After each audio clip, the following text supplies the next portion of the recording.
Alright, so welcome to the last video of 2025 on this channel. Today we are doing something different than what I usually do. Today we are not making stuff about cameras or filmmaking or videography or tech. Today we are looking at something that I have gotten myself into since the past year or so, and that is watches. So since the last 2 weeks there were a lot of SOTC videos popping up on my feed. For those of you guys who don't know what SOTC is, it's basically state of the collection. It's a way of documenting the watches that you currently own and showing it to your viewers, and then maybe using it as a point of reference in the future to see where you came from if you're planning on getting into serious watch collections. So I've had a collection of my own for the past year or so, and today we are going to be looking at that. So let's just jump right into it. Now, I've been into watches for quite a while now, and you will never see me without a watch outside my house. So that's that. I am a big fan of wearing a watch when I'm out and about, and over the time, wearing the same thing gets kind of boring, and having a collection helps you mix things up. So we're just going to take a look at those. So this is what the watch collection looks like right now. In total, I have around 10 watches, and we'll go through all of these in an order of my most worn to the least worn watch in this entire year. So yeah, let's jump right in with my most worn watch for this year. So this is my most worn watch for the year of 2025. This is the Boddery Voyager. Now, if you guys don't know about Boddery, it is a Chinese brand, but they're not like the other Chinese brand where they just rip off the designs from the heritage watches. These guys actually put some thought into the design and try to make it their own. And this is an automatic watch. It comes with a Seiko NH35 movement inside. And the main reason why this was the most worn watch for me was the specifications.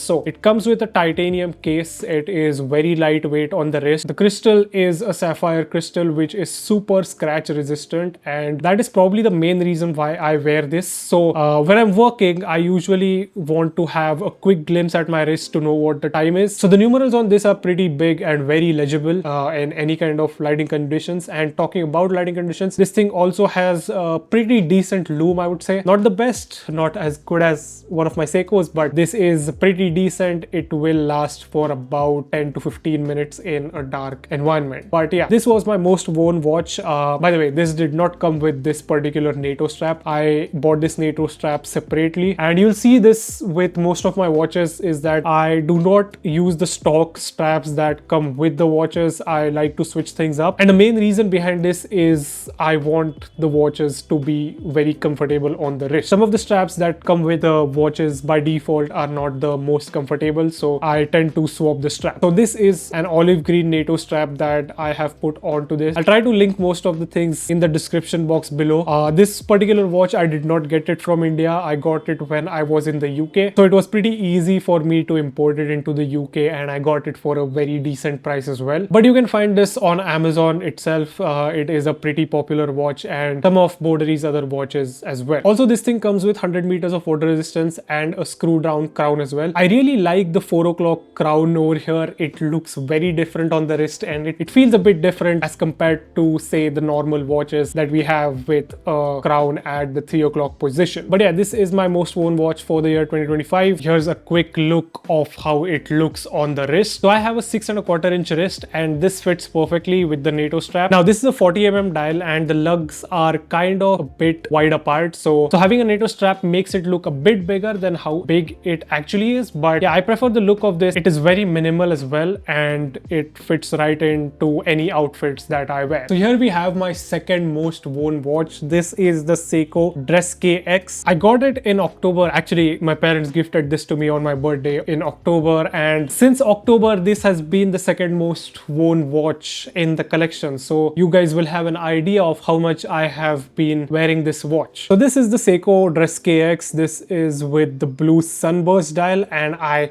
really love this watch. It is like any other Seiko diver but without a rotating bezel, and I feel like removing the bezel on this thing has made it look even classier in my opinion. Now this one comes with a bracelet by default, but I have swapped it, as I said, with most of my watches because I don't really like having a bracelet on my watch. It just makes the watch a bit heavier, and also it kind of tends to rip out the hair on my hand, so I prefer not having a bracelet on my watch. But yeah, this is the Seiko Dress KX. This is also an automatic watch, and I really like the design of this one. I don't really have much to say about this. I've always wanted a Seiko watch, and this one was on my radar for quite a while. And again, the crown at 4 o'clock is one of my favorite designs in any wrist watches. But yeah, all in all, this is a pretty classy watch. I can wear it in casual settings. I can swap out the strap, so I have a leather strap, brown leather strap that goes with this. So this is when, so I put this strap on usually when I'm going out somewhere in a formal setting. And let me just quickly show you how this looks on the wrist. So this one is also a 40 millimeters watch. The lugs are pretty short, that is why it wears pretty small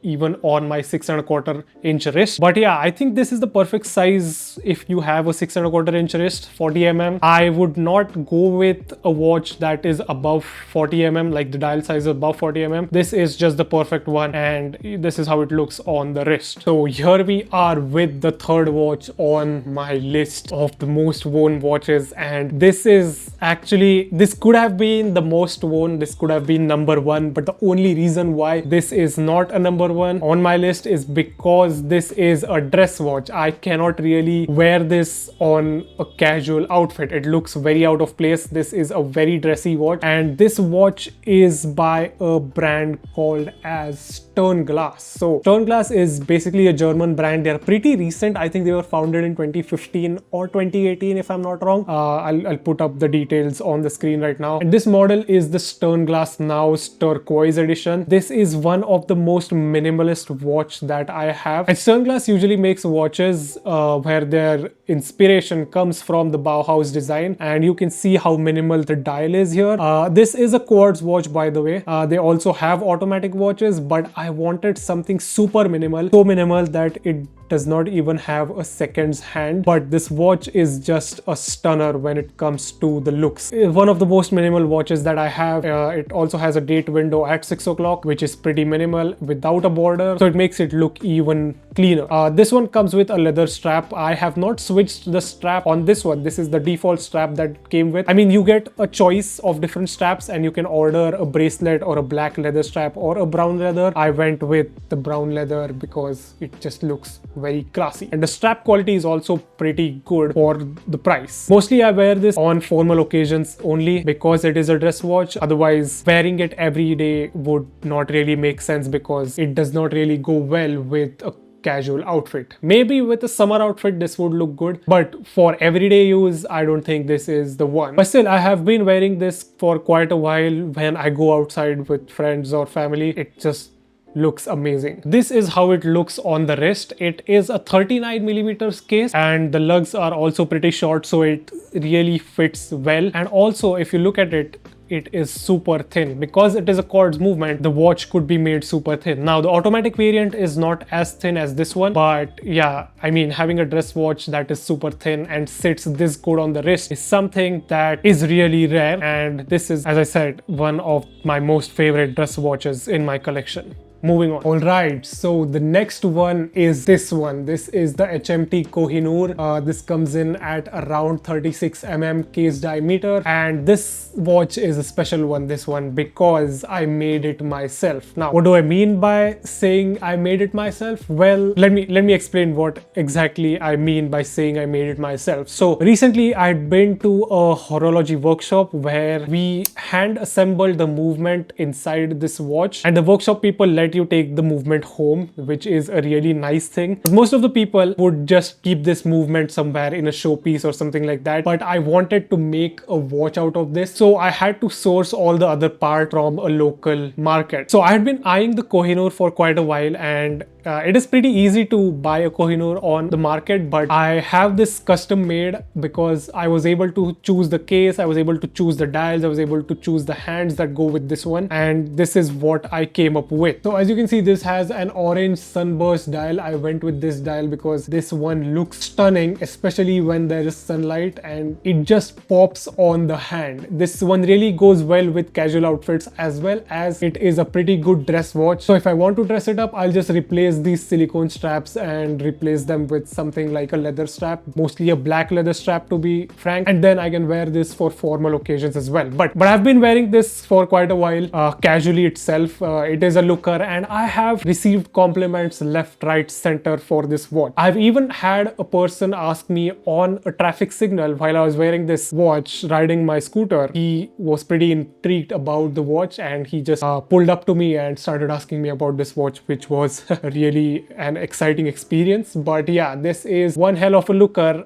This is the HMT Kohinoor. It is a hand-wound watch, so you have to wind the key every single day to make sure that this does not run out of power. But yeah, I have been loving wearing this watch. Let me quickly show you how it looks on the wrist. So this is what it looks like on my wrist. It is probably the perfect size for my wrist, for a 6¼ inch wrist, but sometimes it does look a bit tiny, probably because of the silicone bands. It does not look as tiny. Surely a looker, and I'll be keeping this around, and I'll probably never ever get rid of this watch because it is so special to me. I built it on my own. But yeah, anyways, moving on. Next up, we have probably the most hyped watch for the year of 2025, especially when it comes to chronographs. This is the Timex Marlin chronograph. This is the 40mm version, not the newer one, not the 42mm version, because as I said, I prefer wearing smaller watches. I prefer wearing watches that are 40 or less than 40 millimeters in diameter. I did try the 41mm. It looks too big on my wrist. This was the perfect size, so I had to grab this one. I was able to find this on Amazon, which was pretty surprising. Now, it does not come with this particular strap, this leather strap. It comes with a Jubilee bracelet, but as I said, I don't really like bracelets, so I have switched this strap with a black leather strap with white stitching on the side. I think it looks incredible with this watch, this particular strap, and this is probably how the default one comes with if you order it from the website, the Timex website. But the Timex website was always out of stock for the watch that comes with the leather strap, so I had to get the one with the Jubilee and then switch it up myself. This is a mecha quartz chronograph, so as you can see that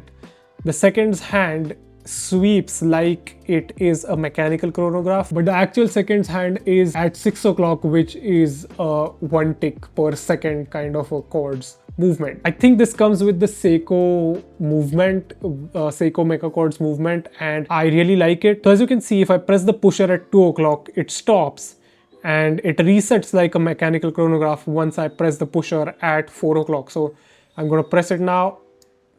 There it goes to 12 o'clock, back to its original position, and that is what makes this watch a bit special in my opinion, because you can time stuff up to a millisecond, I guess, or a quarter of a second. I'm not really sure exactly, but I rarely use the chronograph function on this watch. I mainly got it because of how good it looks. So this is a 40mm case, and the actual watch is pretty slim, but it has a dome crystal. This dome crystal is on another level. It really gives this watch a really cool effect when you look at it from different angles. The dial is a sunburst dial, and it has a 24-hour sub dial at 3 o'clock, the second sub dial, small seconds, at 6 o'clock, and a chronograph minutes timer at 9 o'clock with a date window at 4:30. I think this is a phenomenal watch for the price. Timex has really been cooking with some of the watches that they have launched this year, and this is one of my favorite watches that Timex has come up with. This is how it looks on the wrist, but yeah, this is a super dressy watch and a sporty watch, as you can see, and I usually wear it when I am out on events, and this really goes well with polo shirts, by the way.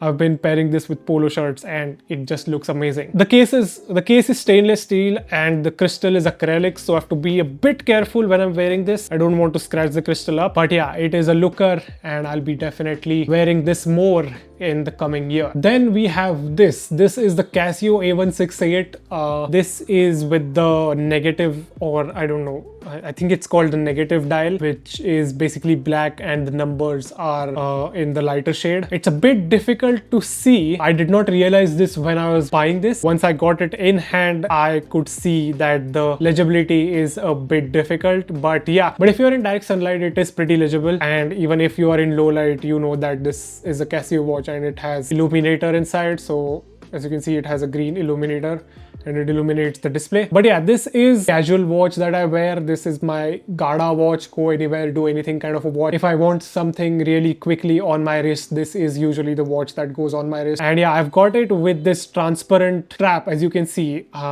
And surprisingly, it has not yellowed as much as I was expecting it to. So this is a pretty decent quality strap and it's pretty comfortable as well. And it looks really good on the wrist. I've had people ask about the strap and the watch as well. It looks very unique. It looks very futuristic, kind of retro futuristic, I would say. But yeah, this is my go anywhere, do anything kind of a watch. I wear this very frequently when I just need something on my wrist. This is the one that goes on my wrist, and this is how it looks on the wrist. As you can see, it is pretty small, it is pretty lightweight, so sometimes it does not even feel like I'm wearing something on my wrist, which is a huge plus point. Probably the watch that I don't really care much about because it is not super expensive as well. So if I bang my hand into something and this thing breaks, I won't feel bad. That is why this is my Gada watch. And finally, we have another Casio watch. This is the Casio MTP. I don't really remember the model number, but I'll put it on the screen. So this is my other GADA watch, Gada watch. As you can see, it has a very Rolex-y kind of feel to it,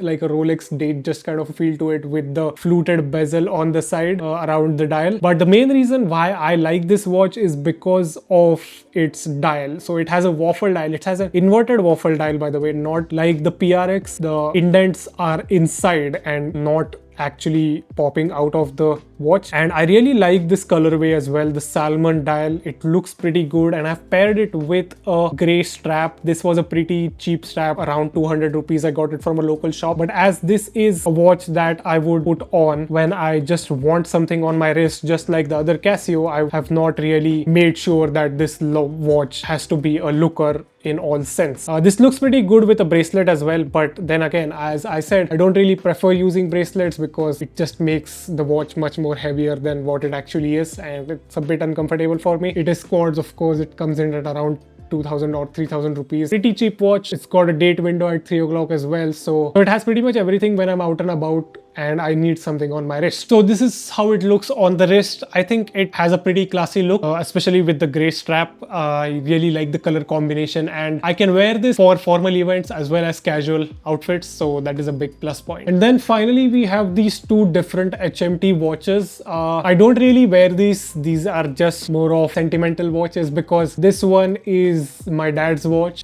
This is from the 1970s, I guess, and this is my grandfather's watch, which is not really working right now. I need to get this fixed. But yeah, this is another HMT. Both of these are quartz watches. This one works perfectly fine. Need to get this one fixed. But as I said, I don't really wear these. There's very few times that I've worn these watches. Another reason being is the bracelet. These are really uncomfortable for me, and they tend to rip out the hair out of my wrist. But these are actually pretty stunning looking watches, especially this one. The shape is very unusual. This one is more of a traditional watch, but yeah, they look really good on the wrist. I will probably get the bracelets replaced pretty soon and try to wear these more, because I really like the way it looks, the black and the gold, especially on this one. It's a super classy look, and it also has Roman numerals, and the date also has a Devanagari script into it. So that is something that I don't really have on any other watches. So yeah, these are the final two watches that I have in the collection that I rarely wear. So yeah, these are all the watches that I currently have. I almost forgot to talk about one. This is the Fossil Hybrid HR. I have recently made a reel about this watch, and also I do have a review on this watch as well. So if you want to watch the review on this one, you can watch it. I'll link this in the description box below. So this is basically a hybrid watch. It looks like a traditional watch, but it is actually a smartwatch. This is the only smartwatch that I own currently. I don't really plan on having any other smartwatches. Maybe the new Pebble devices. I'm looking to get a Pebble 2 Duo, the newly launched Pebble 2 Duo, because I really like Pebble watches and they are one of a kind watches, I would say. But yeah, I recently made a reel about this and also YouTube short, so I'll just link it down in the description if you guys want to know more about this. But yeah, I have not really been wearing this watch. This was the watch that I wore the most before I got into collecting watches. So I got this in around 2021, and since 2021 I've been wearing this watch particularly every day for almost 2 to 3 years, and I think it has served me pretty well. So these are all the watches that I currently have, and I do plan on collecting more watches down the line. Let's see, probably a diver, because I don't have a diver right now. But yeah, that is pretty much the state of the collection right now. Alright, so those were the watches in my collection. I do plan on expanding this collection in the near future or so. Let's see, because this is a pretty expensive hobby, and once you're in the loop, see what I did there, it's kind of hard to get out of it. It's not everybody's cup of tea, but for those who like having a collection, I think this video will give you a good reference to where you could start from, just like me, or then you can just find some unique timepieces that I have in my collection that might fancy you. But anyways, that was pretty much it for this video. I hope you guys had an amazing year, and I wish you a very happy new year going into the next year, that is 2026. All right, see you in 2026. Bye bye.